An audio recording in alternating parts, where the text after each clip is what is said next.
Hello everyone and welcome to Pride Month. Okay, no. Hello everyone, welcome to another bunch of disturbing videos. I'm your host, CCD, whatever you want to go by, and it is Pride Month. Now, I just had an interesting conversation with my dad. I'm not saying I hate people who are bisexual or anything like that. I'm just saying, from my Scottish friend's point of view, whenever he takes a piss out of said people, he'd like you to be less offended. I know you have kind of, been beaten up in the streets and all that, and I know you take harassment on a daily basis, but could you be a bit less, in the face about it? I know we kind of beat you up in the streets, straight people do, but yeah. Again, that's coming from a straight 17-year-old who has not faced the real world. So, what do I fucking know? Just everyone who's in my audience, if I find out you have been beating up people who are bisexual or anything like that, I will punch you in the face. End of discussion. We are moving on.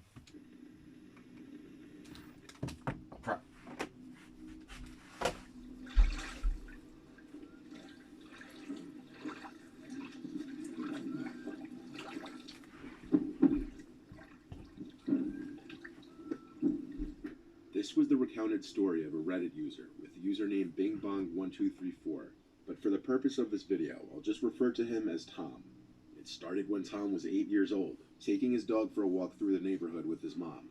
It was a little later in the night, between 10 and 11 p.m.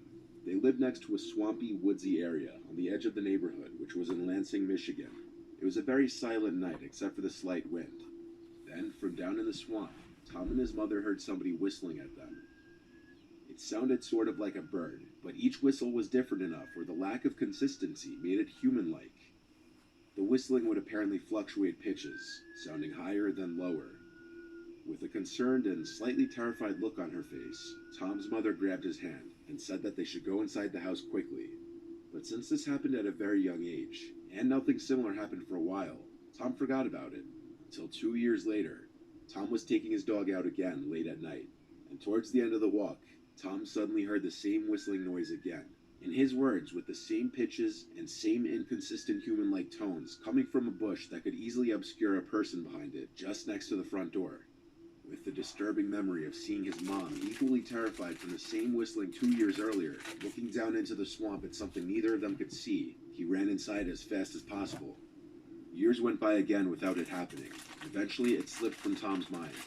Fast forward to the summer of 2015, when Tom was 24 and started dating his girlfriend Sarah, who he moved to South Dakota with. For Independence Day, the couple decided to go to Pierre, South Dakota, and watch the fireworks along the bank of the Missouri River. The two were parked at a free camping area behind a hospital, where people were allowed to pitch their tents, hang out, and see the fireworks up the river. Tom and his girlfriend were near the very end of the campground, and there were very few, if any, people around them. The fireworks began as it started to get dark. They sat right at the edge of the river to be able to see the fireworks. A huge thunderstorm was approaching, so the air seemed electric and the wind was picking up. The atmosphere was very eerie and unusual, as the video will display. Most of the other campers walked up the river to have a better view of the fireworks, but Sarah and Tom stayed back and were drinking beers amongst themselves and relaxing. And suddenly, the couple heard the sound of a paddle methodically dipping into the water. They saw a figure steering a canoe about 20 meters offshore. Around this time, Sarah decided to get more beers from the car, leaving Tom alone to stare at this mysterious person. And then he heard the familiar whistle that at one point haunted his childhood. His entire body froze as he was quickly covered in goosebumps. It was the exact same whistle from his childhood, more than a decade later. Tom looked at the figure, but it was way too dark to see who it could be. The person in the canoe was wearing a hat, and when they were perpendicular to the shore from Tom, they stopped paddling, turned the canoe to face directly at him, and whistled.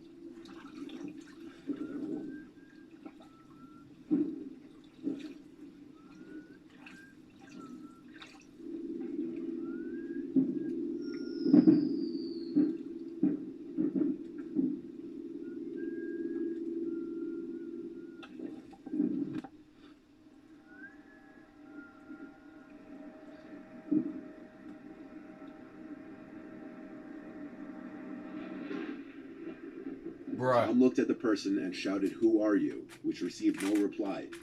The person just whistled a couple more times, turned the canoe, and paddled out of sight. As the canoe was almost out of sight, Tom grabbed his camera and got a shot of them whistling as they paddled away. When Sarah came back from getting the beers, she was very confused as to why Tom was so freaked out. When he explained, Sarah was also completely unnerved. Tom was under the impression that they were being followed and watched, and that they were in danger, especially if he was somehow being followed for 14 years by the same person all the way to South Dakota. This raises some big questions, such as, was it a coincidence? Why was it always the same whistling noise? And if it wasn't a coincidence, who was the person? Why did they follow Tom, and where did they go? To this day, there have been no conclusive updates on the matter, and these questions remain unanswered. Man, not too creepy. Emma Filipoff was 26 years old when she disappeared almost 10 years ago, November 28, 2012. She was described by friends and family as a beautiful, creative, and private girl. There's been an extensive investigation into Emma's disappearance ever since, but so far investigators have been unsuccessful in determining what happened to her. A surveillance video from the day Emma disappeared shows her in a 7-Eleven pacing around and cupping her hands around the glass door as she looked outside, as though she was being followed. She purchased a prepaid cell phone in the 7-Eleven despite never owning one before. Then she hesitated before leaving.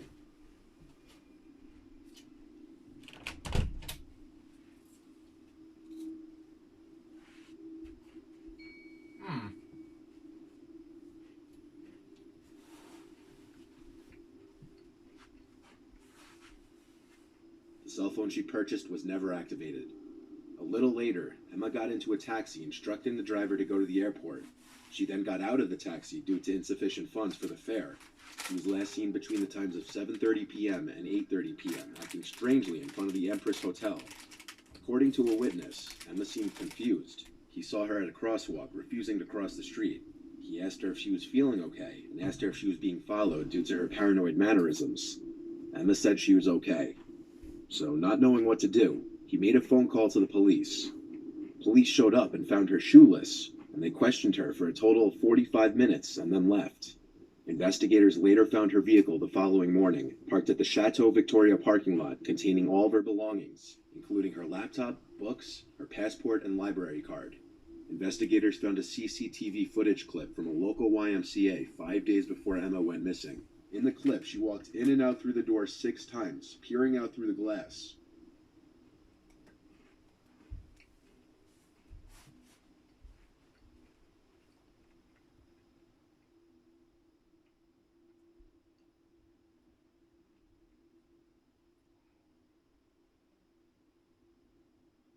One possible person of interest is in CCTV footage from a Vancouver store. The 2014 surveillance video shows a man in a Gastown clothing store holding a purple poster in his right hand. The store owner reported that the man was irritated and claiming Emma was his girlfriend and that she wanted to be left alone. Police have not yet been able to identify him. Weird. The footage you're about to watch was of an episode of the old game show The Dating Game, and on the surface it seems completely normal, and all the contestants seem to be regular people you'd expect to see in a typical cheesy 1970s dating show. Yeah. However, one person on the stage was not who he seemed, and it was later found out this episode was filmed amid a gruesome killing spree. He was the winner of the episode, and his name was Rodney Alcala, a serial killer who victimized up to 130 women. This was part of the episode. Reaction number one is a successful photographer who got his start when his father found him in the dark room at the age of 13, fully developed. Between takes, he might find him skydiving or motorcycling. Please welcome Rodney Alcala. Rod, welcome. He was introduced as Bachelor Number One, a successful photographer who enjoyed skydiving and motorcycling in his spare time. A Bachelor Number One. I am serving you for dinner. Oh. What are you called, and what do you look like? I'm called the Banana, and I look really good. Can you be a little more descriptive? Peel me. Sounds like something I would say. With his suggestive quips and impressions, he won the contest, scoring a date with the Bachelorette, Cheryl Bradshaw. But in the years that followed his appearance on the show, Alcala would come to be known as the dating game killer. Will that date be bachelor number 1, bachelor number 2, or bachelor number 3? Who gets the dates? Well, I like bananas, so I'll take 1. Number 1, bachelor number 1. All right. He's a skydiver, so he's got a lot of nerve. He's into motorcycling. He's also fine. Photographer, say hello to Rodney Alcala. Rodney, come on, say hello. He was convicted of the murders of 6 women and a 12-year-old girl, with some of the crimes being committed before his TV appearance. You sicko. Sick. Investigators estimated his victims could be as many as 130. Alcala died at age 77 while on death row. He committed his first known crime on September 25th, 1968, when an eyewitness in Los Angeles called police after watching him lure an 8-year-old girl named Tali Shapiro into his apartment. Tali was walking to school when Alcala offered her a ride, but he took her to his apartment instead. When the police arrived, the girl was found alive, but Alcala had fled. To evade the resulting arrest warrant, he left the state and enrolled in the NYU Film School, using the name John Berger. With his good looks and charm, he persuaded many young women to pose in photographs for him, most of whom are presumed to have been victims of his, and apparently a lot of them remain unidentified. In fact, you can easily find these pictures online. In 1971, he obtained a counseling job at a New Hampshire arts camp for children. The FBI added Alcala to its list of 10 most wanted fugitives, and a few months later, 2 children attending the arts camp noticed his photo on an FBI poster at the post office. Alcala was arrested and extradited to California. He only served 3 years in prison for this crime, because Shapiro's family had relocated to Mexico, and her parents refused to have her testify at the trial. The years following, he would be Well in and done, out you of jail, dipshits. and the list of his victims would grow longer and longer. Somehow, Alcala was able to make it on the dating show. Fucking despite his criminal refused to history. testify. And of course, his record My was ass. mentioned during his appearance.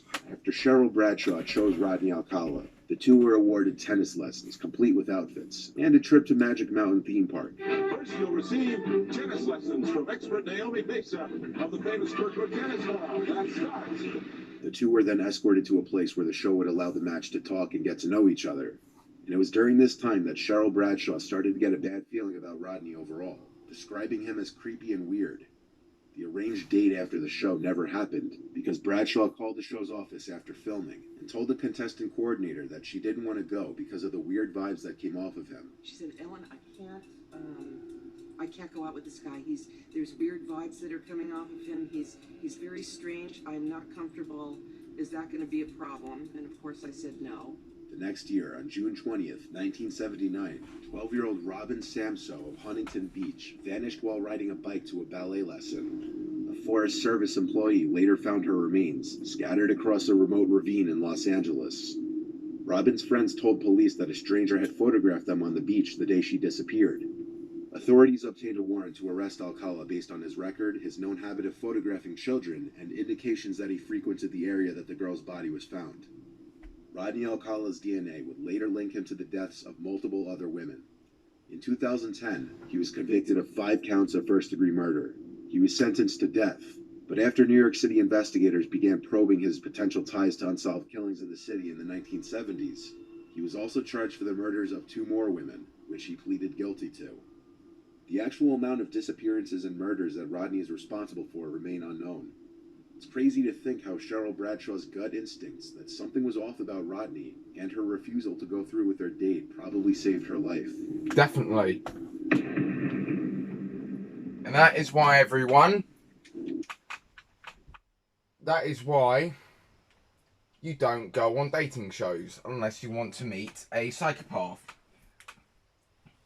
I'm probably completely misreading the stick, but I do not care, as I would rather live than die. Yeah. Yeah.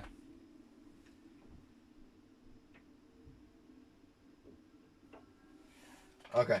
I'm just gonna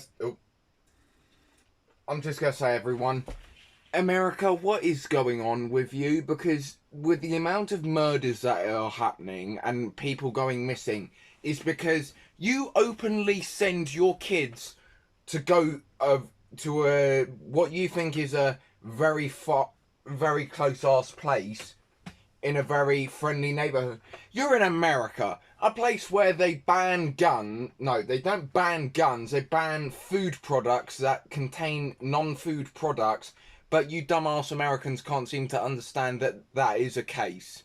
Yet you keep guns like an M24, like an M16 carbine as home defense for some stupid ass reason. Nobody gives a fuck. Please shut the hell up.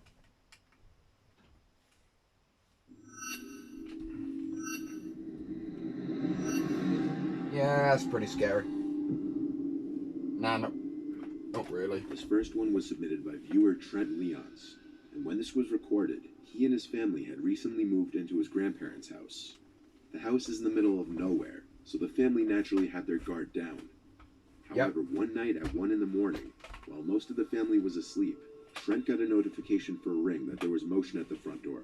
A notification for movement wasn't a concern, as the family has outdoor cats that are active at night. But there was definitely reason for concern when it said somebody is at your front door. One of the family members grabbed a gun and went to open the front door. Hey! And that's where he started to raise his hands and started asking for help.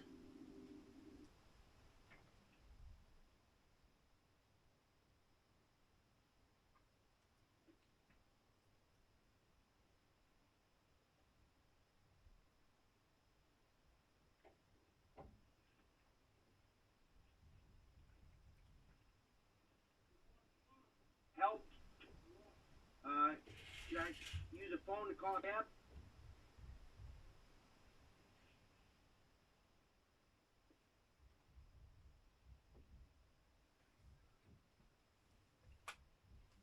Nah, I don't trust it.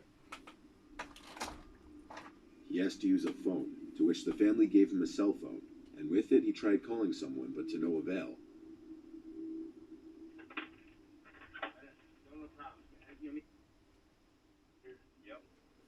To not call the cop. He then proceeded to start walking off down the road. As the guy was walking down the road, two of the family members decided to hop in their truck and find out where he was going. And they found him walking down the road and looking like he was going to another house down the road, the nearest one being half a mile away.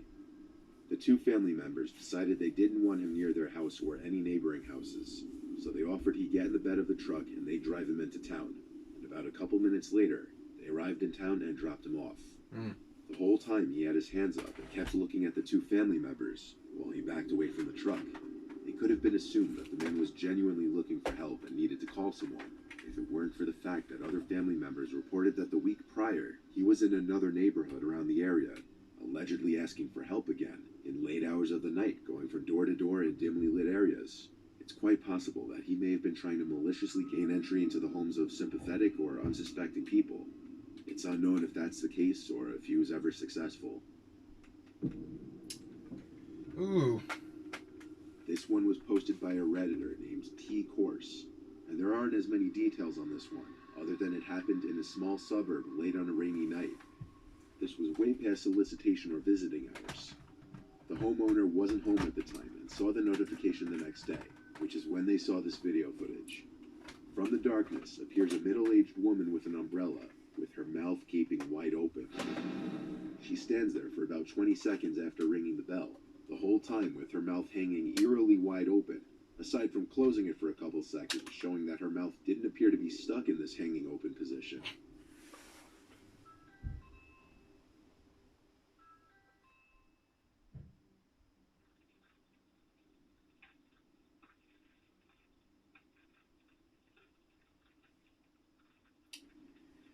And thanks to Ring Doorbell, we are now more traumatized and ready to see who's on the other end. She tries the doorbell or another button one more time before walking away and disappearing into the darkness seconds later. The homeowner says he didn't recognize this woman at all. Some people believe it was some kind of condition the woman was suffering. Whether it was or not, this wouldn't explain why she was ringing a stranger's doorbell in the late hours of the night. Perhaps another encounter that a homeowner was lucky to avoid. I hope so. This footage was captured as a homeowner was entering her house after just getting home. The woman lives in a suburban town in Illinois. Okay. Oi! Como papaya. Oh, don't move. Don't stare.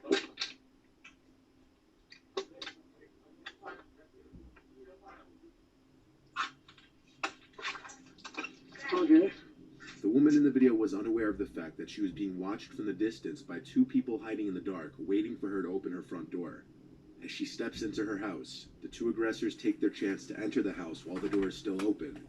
The woman screams as she's startled by the unwelcome visitor behind her. The first of the two teens to enter the house says, "Don't move and don't scream." Como papaya. Oh, don't move. Don't stare. The rest of what is said between he and the woman is inaudible. However, according to the woman in the video, he demanded her car keys. After handing him her keys, which can be seen in one of the teenagers' hands, Damn it. the two take off towards her car, which they then steal. There was someone else in the house with the woman who was also held at gunpoint alongside her. He also remains nameless. The woman wasn't harmed, thankfully, and one of the two teenage aggressors were found and arrested, 18-year-old Brendan McCrew. The other aggressor has still yet to be identified. That's the one that was wearing a prime example of why you should always be aware of your surroundings before opening your front door. This And past July, I'll tell you why, guys. I believe that the one that is been arrested was the one that asked for the keys, because he was wearing a hoodie, and the other one was a short-haired lad. So so the one that held out the gun was the one that committed the crime. Little 21. fuck. This disturbing footage caught on a couple's Ring doorbell camera surfaced on the web. In the footage, a tattooed man with a long gray beard holding a plastic bag, apparently talking to himself, approached the front door of the couple's house. The man in the video apparently spotted the unnamed wife inside of the house through the kitchen window. He approached the front door, where he repeatedly started saying, "Are you sure? Are you positive? I just have a few questions for you." Are you sure? I just rang your doorbell because I have a couple questions for you. Nah, mate. Piss off. Are you sure? Yes, I'm fucking sure. Get the fuck out of here. Because I have a couple questions for you. Piss off! Are you sure? Suck. Hey, What? Are you sure? Piss off or I'll call the cops, you knob. I just rang your doorbell because I have a couple questions for you. Are you sure? Yes. Are you positive? Yes. Are you sure? I fucking said I just yes. have a couple questions for you. Are you sure? Are you positive? This guy's getting on my fucking nerves. Are you sure? Call the Are cops. you positive? Are you sure? He's either talking to himself and on a The wife said she never responded to the man. She simply hid in her home and called 911. Oh, The man was standing there, knocking on the glass, repeating the same three things over and over to nobody. Her husband, who was not at the home at the time, accessed the intercom system and asked the man who he was as he was walking away. This caused him to come back, look into the camera, and start saying some pretty nasty, disturbing things. So who are you? What? Yeah? Are you sure? Who are you? Yeah, I just got a couple questions. I just wanted to ask you about making sure. Yeah, can you hear me? yes, I can fucking hear you. Piss off, you cunt. What I'm looking for is for the girl that's in the house to come out here because I'm her in Canada. You have her open the door. I'm gonna rape and kill the girl that's on the other side of the store when she lets me in. I want to rape her and kill her because I have a knife and a gun. Yeah, and I'm gonna knock on her door again. You can fuck right off, mate. He was saying he wished to rape and kill her, and asked if she could open the door multiple times. After one more unsuccessful knock, the man walked away, talking to himself in different voices as he did. Yep, man's on crack. Man's on Police found steroids. and arrested the man the next day after another report of a suspicious man in the area, and he was identified as 40-year-old Christopher Sumps, a fugitive from California. Yeah, fuck you. This footage was captured in Bristol and shows a man approach and knock on Kathleen Frascarelli's door. That in of itself isn't so disturbing, but it's the fact that it was very late on a Sunday night, and the image she saw on her phone was of a masked person on the other side of the door. However, the fact that it was late on a Sunday night, and that the image she saw on the phone was of a masked person on the other side of the door, is enough to give someone pause.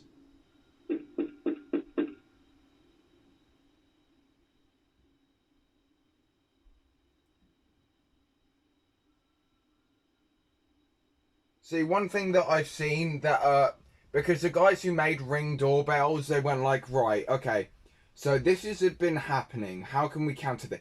We can make like alarms now. And now literally there is, fucking like, there is loud alarms that is funny as hell.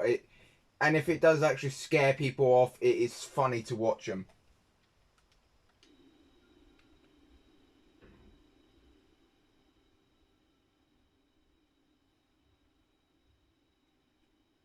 Why do you wipe it? While playing back the video footage, Kathleen, the homeowner, noticed that the masked person tried opening the door at first, but thankfully it was locked. She described the mask as having this grotesque smile that never went away, and still hasn't gone away from her memory. The person knocks and then stands at the door for 15 seconds. Afterwards, the camera catches them pulling their sleeve over their hand, then wiping away their fingerprints for the doorknob they tried to open when they first walked up to the house. The fact that they wiped away their fingerprints already says that they were up to no good, if everything else about this didn't already scream that. Kathleen stated that he had something heavy in his sweatshirt pocket, which he doesn't know what it was. A neighbor who saw the person leaving said he had a bag that he was carrying with him, so God knows what was in there. By the time Kathleen made it downstairs, the person was already in a car parked across the street, which they sped off in. Footage like this is really the scariest, because nobody knows how these encounters would have gone down if the doors were opened. Which is why we have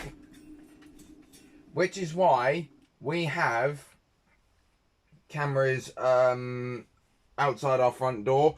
And this is a really funny moment because one of my Fred 420, one of his mates, went to the front door and acted like he was pretending to have a shit on the front door. And as we were walking down, our parents were looking very, very displeased.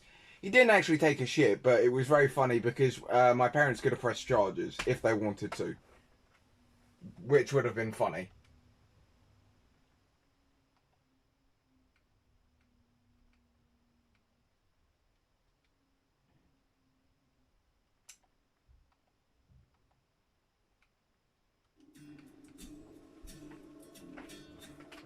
Yeah, I'll watch your unexplainable phone calls afterwards.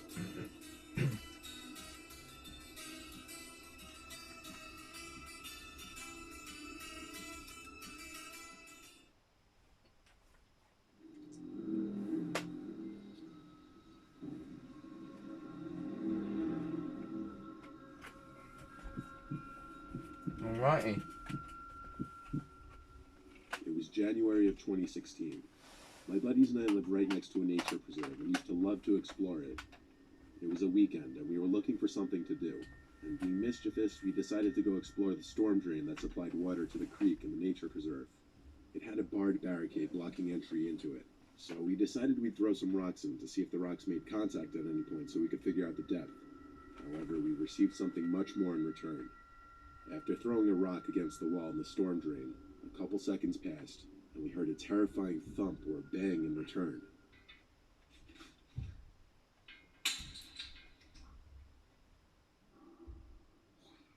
What the hell? Dusk was approaching, so we called it a day and watched back over the video we recorded of it. The next weekend, I gathered a few more buddies, and we decided we would unbolt the barricade to the drain and go inside. Why? I got the barricade to fall down, and we made our entrance. What? It went in about 20 feet. I swear, American white people are stupid. Like, you're actively asking to get yourself killed. It is beyond stupid. Yeah. And if you guys are having a go at me saying, oh, that's offensive, well, explain to me why white people are so fucking stupid when it comes... I'm done. Humanity is a mistake. Until it hit a dead end. However, there was a second branch of the drain to our left that we'd have to take a step up to get into. We proceeded in one by one, all 5 of us. At first, it was nothing but spider webs and mud. We traveled about 500 to 1,000 feet into the drain. generally, you wouldn't have not got me in there, partly because I've watched Pennywise and I am not going in any sort of storm drain at all, ever. As it kept getting skinnier, and we had to duck to proceed. We were all frozen in our tracks as we heard the same exact thump we heard the weekend before. A scary and hard to describe sound. We had no signal and were beyond terrified at that point because we were all right next to each other and the noise had come from much further away. At this point, my friend decided to start recording in case anything else happened. We made it out of the cave safely without anything else happening. The scariest and most chilling part of this whole story was when I reviewed the video and saw a slight outline of a head at one of the turns of the drain. This couldn't possibly have been one of us because we had all been together. I took a screenshot of it and zoomed in as far as I could, and well, I was horrified. There in the frame was a demon-shaped looking head with glowing eyes and what appeared to be pointy ears. To this Where the fuck do you see pointy ears? That nature preserve, let alone the storm drain. And that's why you don't go on storm drains, you fucking knob. It all started when a group of friends and I decided to start exploring abandoned warehouses due to the stories and myths surrounding them in our hometown, Laredo, Texas. The story surrounding the area of warehouses was that the buildings were haunted due to immigrant workers being worked and mistreated to death. The local news covered the death of many of the workers. Many of the deaths were also ignored by the authorities due to the illegal status of the workers. In the warehouse that we visited, the company was in charge of the maintenance of the railroad tracks as well as the disposing of hazardous material. In the video I recorded, the barrels filled with chemical wastes are seen spilled open. The warehouses are located in a part of town where there's nothing really around except for train tracks. The predominantly Hispanic culture of my city gave rise to the stories about railroad workers that had lost their lives in the area. We decided to explore the warehouse during the day and then during the night. On our daytime exploration, we found remains of what seemed to be remnants of satanic rituals because we found a chicken's foot and pentagrams drawn in permanent marker. We figured that was the work of local groups trying to communicate with the damned souls of the workers. We also spotted a makeshift couch or bed where the workers would sleep. Aww. The night we visited, we had the feeling we were being watched. We were actually also being followed and attacked by crows inside the building. Oh, man. Gesund. You want to know something? An interesting fact about crows. Crows are actually quite intelligent. Like, they have the brain, if you had to relate it to another thing, crows actually have the mental capacity of like a 7-year-old child. Meaning that they could remember you. So if you mistreated one of their mates, like, no, hang on, refreshing that. If you said, for instance, mistreated one crow, it could tell you about you to its entire kids, and one day you would walk out your house and you would have a crap ton of crows waiting outside your house. All just because you mistreated a bird. Or a crow. While we were exploring that night, on several occasions, we spotted shadows and heard noises throughout the area. As we delved deeper, we got the feeling that someone or something didn't want us in the warehouse. Then why are you? A creepy laugh can be heard in the video footage I captured, and that was our cue to get the hell out. Yep. Nah, I don't think there's no power.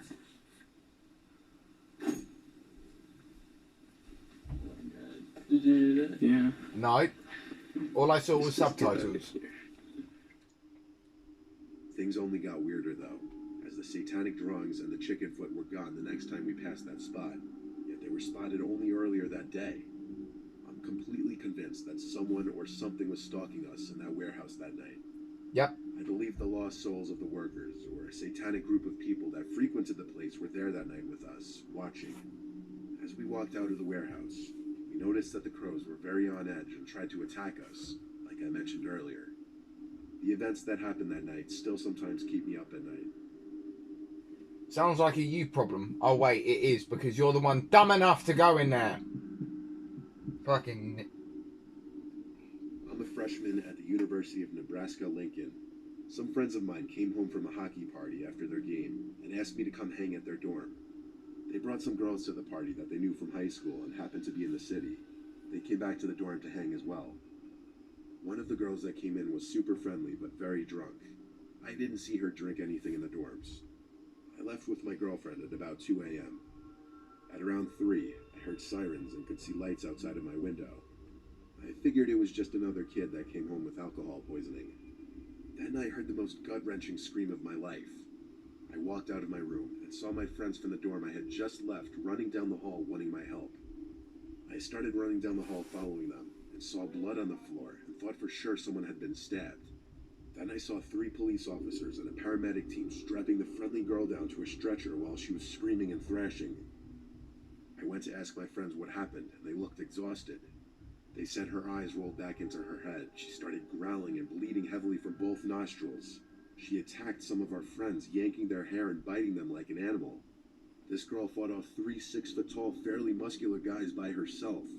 Keep in mind, this girl is probably 5'1", 110 pounds, and was possessing superhuman strength, all while screaming at the top of her lungs.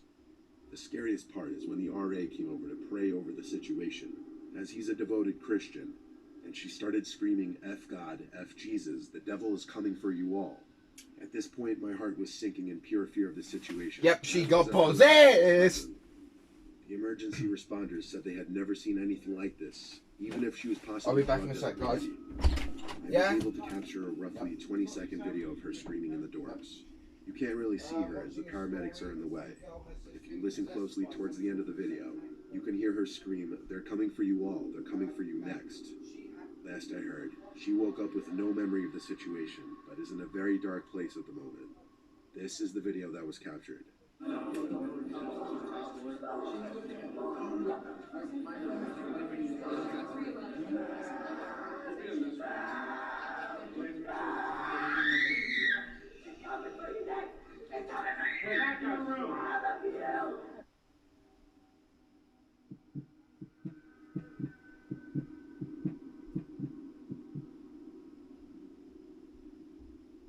In my small town, there's not much to do, so my friends and I make the best of it. In the winter, we sometimes throw snowballs at cars. This was after we got done ice fishing one day. We went to my house and decided it would be fun to throw snowballs at cars for a while. Fuck. Usually no one would get too... Right, so my dad has just said to me, as I told him what had just happened, depends on what kind of situation, and then I just remembered that those girls had been drinking quite heavily, so yeah, she wasn't possessed, more like just Wait, can drunk people get stronger? Government, what are you fucking not telling us? Biting them like an animal. This girl fought off 3 6-foot-tall, fairly muscular guys by herself. Keep in mind, this girl is probably 5'1", 110 pounds, and was possessing superhuman strength, all while screaming at the top of her lungs. The scariest part is when the RA came over to pray over the situation, as he's a devoted Christian, and she started screaming, "F God, F Jesus, the devil is coming for you all." At this point, my heart was... Okay, so her attitude and behaviour makes sense, but not her fucking body. I didn't know that drinking alcohol made me a fucking superhuman for like several minutes. ...of the situation, as was everyone else who was present. The emergency responders said they had never seen anything like this, even if she was possibly drugged at the party. I was able to capture a roughly 20-second video of her screaming in the dorms. You can't really see her as the paramedics are in the way, but if you listen closely towards the end of the video, you can hear her scream, "They're coming for you all, they're coming for you next." Last I heard, she woke up with no memory of the situation, but is in a very dark place at the moment. This is the video that was captured. I can hear her howling.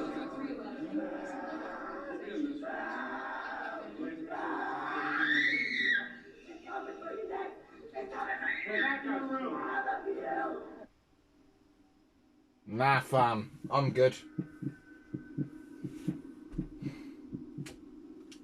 Who's coming for me? And are they here about my car's extended warranty? I'm sorry, everyone.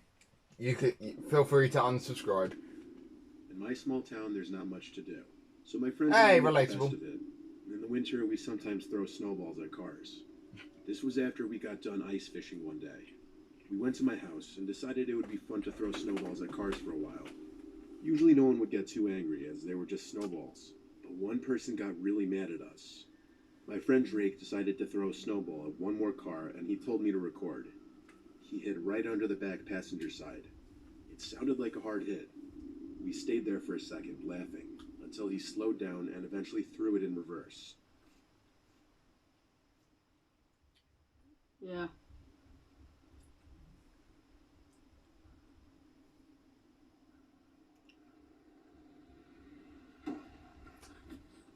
I think there was a stone in that.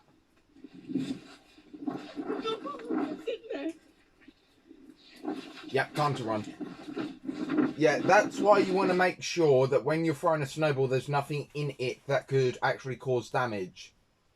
Also, there's apparently a perfect way to make a snowball. Basically, you gotta get like a large plastic bottle towards where the top of the lid is, cut it off lower, and then basically just scoop up snow, and you got a perfect snowball maker.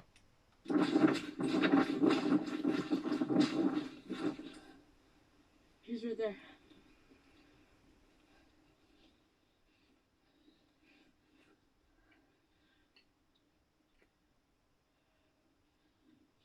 We ran and hid behind a car in a different parking lot, and he pulled in about 5 feet from us, but he didn't see us. Ooh. So we ran home, and that's when I stopped recording. When we got home, we took off our jackets and sat down to watch the video I just took, but we were interrupted by this sound.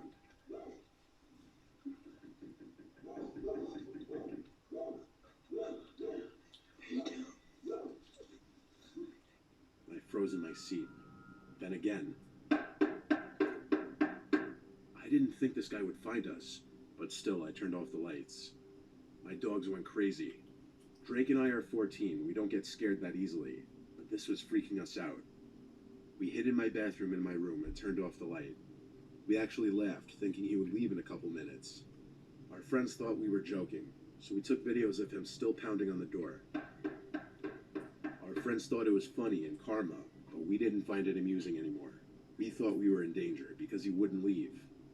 So I called my mom, who was at the Walmart about 10 minutes away. She sounded more like she was angry at us for throwing snowballs at cars than concerned that someone was banging on the door. She said she would call one of the neighbors to come scare him off. Then she hung up. It felt like an eternity before he stopped banging on the front door. But only a couple minutes passed, and then the banging sounds came from a different door. And it hit me that I didn't lock that door, and he could easily come in. Then I got a disturbing call from my mom, telling me one of the neighbors said she could see a deranged-looking man, possibly drugged out, looking through my room's window and the front door window. We sat there for as long as we could, and decided to make a plan to get the 410 shotgun in my mom's room, load it, and then make a break for it. But when we entered my mom's room to look for the gun, we saw his face at the window. His hairy, withered-looking face, and we screamed and ran. Drake had the idea to blast a police siren sound on my speaker in my room, so we ran to set the speaker up. While doing so, we heard the back door open, the one which was left unlocked. Drake managed to get the siren sound effect to play on my speaker, and that apparently worked, as we heard him leave through the same door he entered. Moments later, one of the neighbors, Paul, rang the doorbell. I let him inside, and he stayed with us and waited for the cops and my mom to get there. We explained everything. The cops and my mom all said we shouldn't have been throwing snowballs at cars like that, obviously, and that we got lucky that they showed up when they did. My advice is to never mess with people like we did. You never know who you're dealing with. Sounds more like a stupid person problem, because where I'm from, if we ever do get snow, we're allowed to pelt it at the cars as long as we make sure that there are no stones in them. Maybe if you hadn't fucking thrown something that had sounded like a stone in it. Honestly, American kids. My God.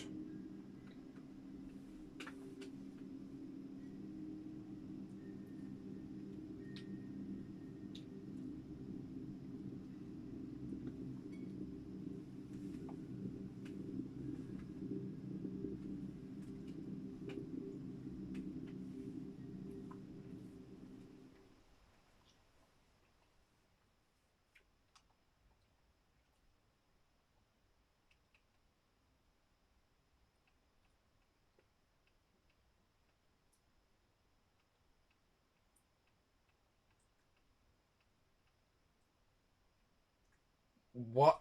Why does that person look like Jacksepticeye if he was wearing a Santa Claus outfit? It's weird. Ding dong ditch is a little bitch.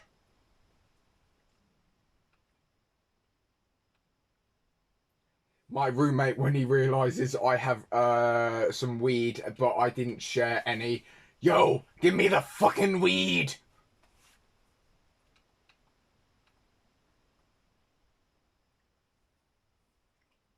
Why would you want to hurt your grandparents? What the fuck is wrong with you? Grandparents are the best!